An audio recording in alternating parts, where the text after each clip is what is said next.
Picture yourself after 48 hours without a real meal. Yesterday, you located a herd, memorized its trail, and prepared to follow at first light. Then the sky breaks open with relentless, wind-driven rain. It falls through the afternoon, through the darkness, and into another morning. The trail vanishes beneath mud, and one slip on whetstone could cripple you.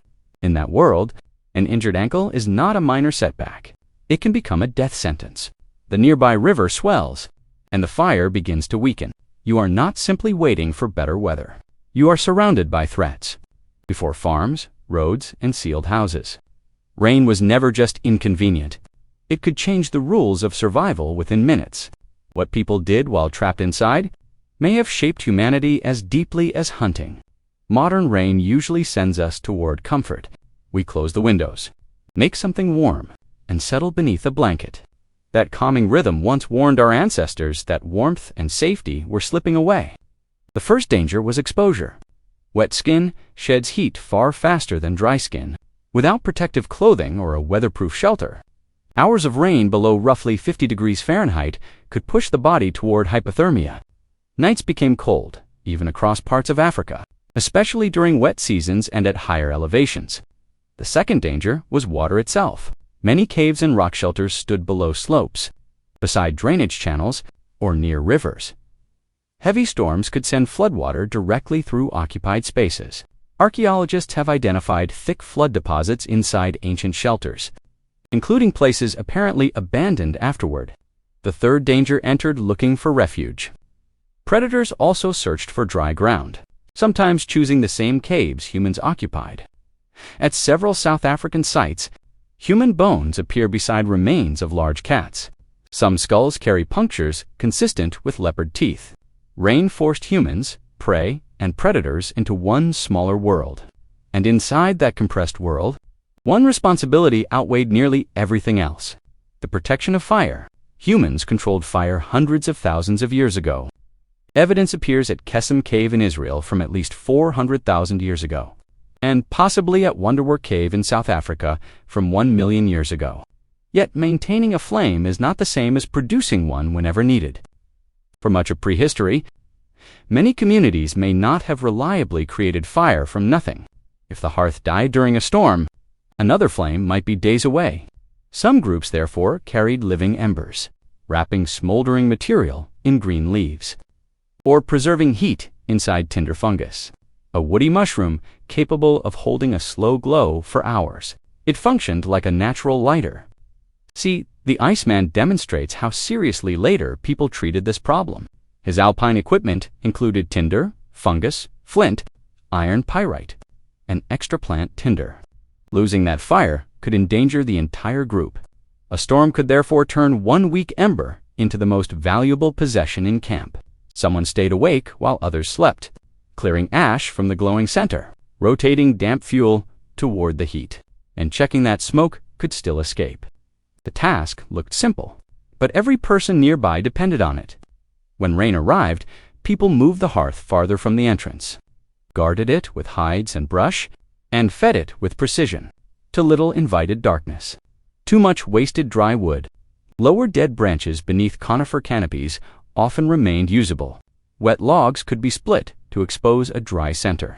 Birch bark was especially valuable because betchelin helps it burn even when damp.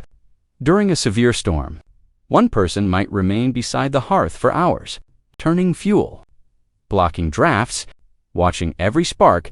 That flame supplied warmth, light, food, protection, and the group's emotional center. Once the fire was stable, the waiting became productive. Ancient shelters contained manufacturing debris, unfinished tools, broken blanks, and concentrated stone flakes. Those clusters mark where someone sat near firelight, shaping rock. Hunting may have stopped outside, but preparation continued inside. At Blombos Cave in South Africa, a workshop from about 100,000 years ago reveals deliberate pigment production. Abalone shells served as containers. Ochre was crushed into powder, and bone implements helped mix or apply it. This was organized production. Bone needles tell a similar story. Examples appear in South Africa from around 61,000 years ago, and later across Europe and Asia. Their tiny eyes demanded patience, steady hands, and attention. Such tools were made during stillness, not while escaping danger. Bad weather created concentrated time. The same enforced stillness allowed children to watch experts closely. A young person could see how pressure changed a stone edge, how fibers were rolled evenly, how a needle passed through hide, and how a remembered route became a spoken story. Skills that were difficult to teach during travel became visible beside the fire. Fiber technology may have grown from the same conditions. At Abri-du-Marais in France, researchers found twisted plant fiber dated to roughly 5,200 years ago. At Hohlfels Cave in Germany, a 30-5-1000-year-old mammoth ivory tool contains 4 holes and spiral grooves, apparently designed to twist fibers into cord. Rope making is repetitive, slow, and perfectly suited to hours spent beside a storm-bound fire, yet cordage transformed daily life. It joined poles, strengthened shelters, attached stone points to handles, formed traps, carried loads, and made clothing easier to fasten. Much human technology depends on binding objects together. People also improved the spaces where they waited. At Sibidu Cave in South Africa, layers dating back 77,000 years preserve actual bedding. Sedges, rushes, and grasses were arranged into sleeping surfaces. Leaves from Cape Laurel were placed above them, probably because the plant naturally repels insects. The bedding was later burned and replaced, showing an early form of cleaning and pest control. They were turning shelter into home. Practical work was only part of indoor life. Deep caves also became places of imagination. Chauvet Cave in southern France holds paintings approximately 36,000 years old. Lions, horses, rhinoceroses, and bears appear with convincing movement and anatomy. Bodies twist, heads turn, muscles tighten. The artists remembered animals precisely, then recreated them underground by firelight. Similar traditions appear at Lascaux, Altamira, and on Sulawesi in Indonesia, where figurative cave art reaches back at least 45,000 years. Many images were not near entrances. They lie far inside, beyond narrow corridors, sometimes in chambers reachable only by crawling. Artists carried fat lamps and pigment into darkness, working where daylight never reached. We cannot prove every painting began during a rainstorm, but confinement offered the time such work required. When hunting stopped, tools were repaired, and the storm continued. People could move deeper into the cave and create something that served no immediate meal. Rain may therefore have encouraged more than invention. It may have strengthened culture itself. Imagine 15 to 30 people sharing a confined shelter for several days. They teach, remember, sing, and tell stories. Anthropologist Polly Wiesner examined conversations among the Ru/Honzi of the Kalahari. Her 2014 study found daytime discussion focused on resources, rights, and complaints. After darkness gathered around the fire, more than 80% of conversation shifted toward stories, songs, and ceremonies. Firelight changed the social atmosphere.